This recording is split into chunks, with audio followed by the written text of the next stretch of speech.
HyperX Quadcast S 2026-yil bo'ladimi? Yo'q, umuman sotib olmanglar, uni davri o'tdi deyishim mumkin. Tasavvur qilinglar, bu Quadcast o'zi Quadcast S emas, lekin ishoninglar, Quadcast ham, Quadcast S ham ishlash sifati, hamma narsasi bir xilda, faqat S nima farqi bor deydigan bo'lsak, S ga bitta ichidagisini RGB podsvetga qo'shib qo'ygan, xolos. Hech bo'lmaganda ozgina bo'lsa ham ovoz sifatida o'zgarish bo'lganda uni S deyishimiz mumkin edi. Undan ko'ra HyperX Quadcast RGB deb qo'ysa ham bo'lardi. S deganga yarasha bir boshqacha o'zgarishlari yo'q. Quadcast S ni asosiy afzalligi esa uni oq rangda ham chiqarishgan. Shu oq rangi menimcha eng ko'p sotilaydigani va ko'pchilik shu uchun ham Quadcast S ni xarid qilishadi. Ya'ni qorasidan ko'ra o'zi qorasi bilan kelasi bir xil. Faqat Quadcast S da mana bu qizil iplarini o'rniga paukidagi rangini seri qilishgan va mana bu podsvetkasi o'ynab RGB bo'lib turadi. Dastur orqali podsvetkani o'zgartirsanglar bo'ladi. Ikkalasi ishlash 16 bit. 48 kHz, qolgan texnik xususiyatlari, o'lchami, hammasi bir xil hisoblanadi. Shuning uchun ham Quadcast S dan ko'ra hozirgi kunda Quadcast 2 S ni xarid qilganinglar yaxshi.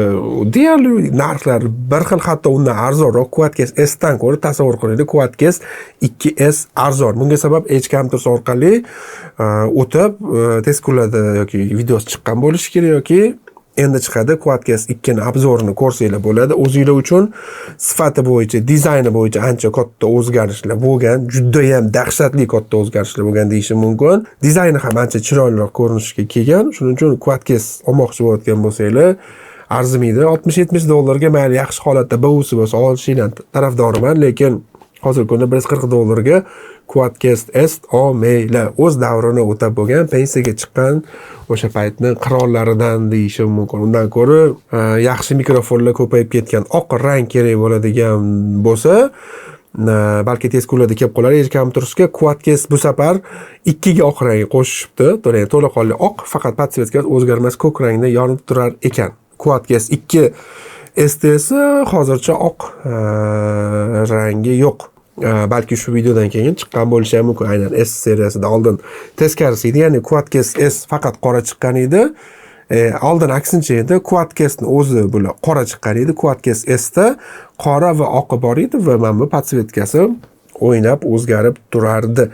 Nima uchun tavsiya qilmaysiz deydigan bo'lsangiz, sizga shunchaki chiroyli oq mikrofonlar kerak bo'lsa, marhamat, turli brendda bor. Hozir Razerda bor, ML test mikrofonlar bor, ya'ni oq rangli mikrofonlar juda ham ko'payib ketgan. Fifalarda hatto bor, juda ham chiroyli, hatto uni puliga $90 ga, $100 ga hatto pantograf bilan mikrofon xarid qilishingiz mumkin. Bunaqa deyishimga sabab, o'z mikrofonning asosiy vazifasi uni sifati ovoz yozishida, tashqi ko'rinishidan oldin. Shuning uchun u $140 ga Quadcastda hozirgi kundagi mikrofonlarni yarmi bor, texnik xususiyatlarni, chunki bu o'zi tegi 7 yil oldingi texnologiya bu Quadcastlar. Quadcast S esa shu 1-2 yildan keyin kimdir oq rang qilamiz degan, adavay RGB qo'shamiz deganda, shuni olib chiqarib yuborishgan. Hech bo'lmasa ozgina bo'lsa ham texnik xususiyatlardan o'zgarish qilishmagan. Shu sababda mana oldimda Quadcast o'zi turibdi va ikkalasi ham Quadcast.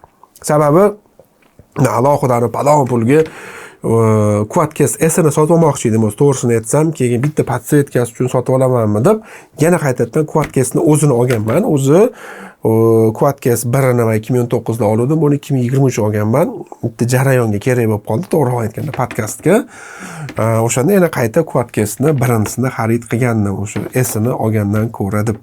Agar marhamat sizda Quadcast S bo'lsa yoki uni qanaqangi salbiy joylarini bilsangiz, kommentariyaga yozishingiz mumkin. Ayniqsa men Quadcast 1 haqida top 5 minuslarni qilganman. Kanalga o'tsanglar, o'sha videoni ko'rsanglar, chunki uni ham, buni ham texnik xususiyatlari bir xil bo'lgani uchun o'zingizlar minuslarini bilib olishingiz mumkin. Men shunchaki aytmoqchi bo'lganim, uni ikkinchisi chiqdi, ikkinchisini olinglar degan ma'noda aynan o'zi ushbu videoni tayyorladim. Professional montajyor bo'laman deganlar uchun maxsus taklif. Premiere Pro Zoru 2U2 8 ta modul. Effektlardan tortib toki uni eksport qilishga qadar 130 bitta video va undan tashqari bepul After Effects kursi, 25 ta video, 27 ta proyekt, 15 mingdan ortiq audio va video materiallar, o'zbek tilidagi to'liq va mukammal video darslik, montaj haqida yana ham jiddiy gaplashamiz.